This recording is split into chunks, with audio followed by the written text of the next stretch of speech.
I have some of the sense of timing, intuitively mainly, but then astrology helps. And then who we are is another pointer.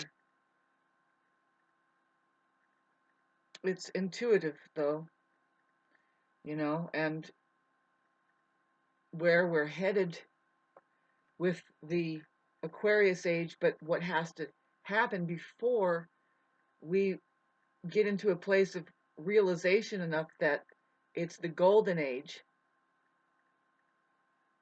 is a lot of changes, as we all know. Nobody likes it, and it's to become a minimalist. But I don't like that word because nobody likes that word, right?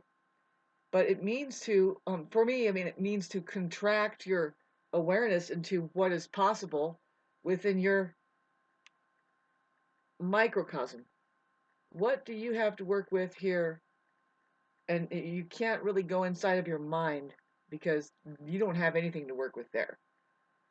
And also, what's going to happen too, yeah, is just getting the facts right, getting the way to talk about what is the problem. If you can't address the problem clearly, you're not going to get a clear answer as to how to fix the problem. I'm with Krishnamurti, who says the answer is in the problem always. I mean, just that's stupid. It's just to say that's like saying, well, if you have water, then you're going to end up being wet there, and you're going to figure out that there's wetness to water. I mean, whatever. So you find the answer in the problem. If there's a problem, the answer is going to speak loud if you define the problem loud enough. And where I'm at, this is like, oh man, so did you forget something? And that is how to see past the mind. The mind, in and of itself, is a problem. It's a trap. And all this material and yeah, a lot of material written called Buddhism that is that is pointing at this problem that it doesn't have to be a problem. It's not really a problem. Only when you don't see it is it a problem. You know what I mean? It's like some people think that, and there's a lot of philosophies that comes out of this problem that can't see itself, so it's not going to address itself. And there's like 80% of people have a philosophy behind it, and it's like you can't really say it like that. You have to accept both sides now, and there's where you have you could say narcissism, but it's really the mind that won't see both sides of the issue. They just say, nope, this is the way it is. And it's like, no, there's two sides. There is that possibility. The problem with the mind is they don't like the possibility of possibility because it's all beyond the mind. Possibility is just, have you seen what we're working with? Not in the mind. See, the mind and fear are synonymous. And if you understood the nature of the mind, you would know that that's to be the truth and how that the whole thing is operating in illusion of itself. And it has desires um, running in force itself just to keep itself valid. It wants to be valid and it just can't. It's not alive. It's not here. No mind is reality. And so you have to watch out for these philosophies when they start just using the words loosely. And this is where I'm just like, so how long are we going to get? How we won't get very far when the new aged people just brush over when they talk about reality and what impact the mind may have on it. The truth is, the mind doesn't have any impact on it. They're two different things. You can't think something and say that that is reality. Nope, you have to look at the reality of reality. You know, there is something that we can qualify. If you start to look at the mechanics of what we are, like how they say we are one with the universe, that's a little different. And there's where the language changes, and you can't just brush over and say it's the mind that creates reality, and so you got to be aware of positive thoughts over negative. And it's like, no, no, no, no. You're appeasing to the mind now, and the mind has this fear of everything being right and wrong, and it's like, that's not it.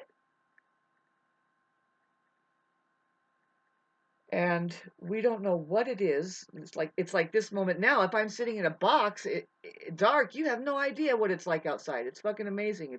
It's spring has sprung, and all the heart chakra.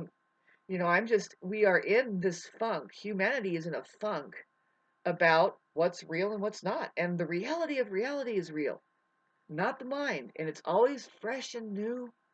Just like Mother Nature, you go out into Mother Nature and you can really see it. And if you study Mother Nature, you'll say you'll begin to see the truth about things. And it's like, oh, they're not telling about this, us about this.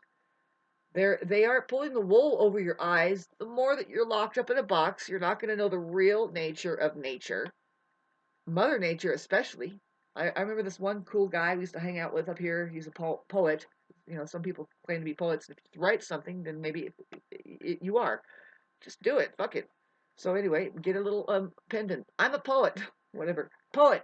So anyway, getting back to this poem, one of the lines he said is because he's looking around up here and how everything operates, and he says everything is a year old. Hardly a year old.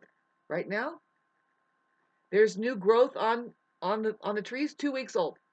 It goes on for not even a year, and it sheds in October, but then there's a remnants of the life. It's kind of like this shrine, the tree. There's the inner that's dead, but there's the cambium layer that's alive, and it's just a small layer on the outside. Everything is just 1 year old. So you can go on and on about these people that get paranoid about things going extinct or whatever. It's like, yes, there's always changes, and it's really a matter of your focus, whether you want these things around or not. And that's something to talk about. It's a lot to talk about here. But you can't just brush over, it's too bad because like people like Ralph Smart, even I've heard Lisa Teal, is that her name? Teal Swan. And all these uprising people that talk like this, talk a lot on Facebook and on the social media, and they brush over. I mean, it's time now to get it straight and right, and they're not using the right lingo to at least click in your mind the passage that is the right math, the right physiological occurrence. And yes, we are one with the universe, but not in the way that you think. You can't think that. That's the secret that God has. He's also like, you're not going to be able to point at your finger with your other finger, with your one finger. You're not going to be able to see your eye with your eye. But I don't think he ever said it, but it's not impossible. It's impossible to understand. I don't think he ever said that. Can you understand that you can't see your own eye with your eye? You're going to need something. And stop it there. But like, what are we trying to figure out? Nobody's trying to figure out anything. They're just trying to figure out, hey, is it open tomorrow that I can get a slushie?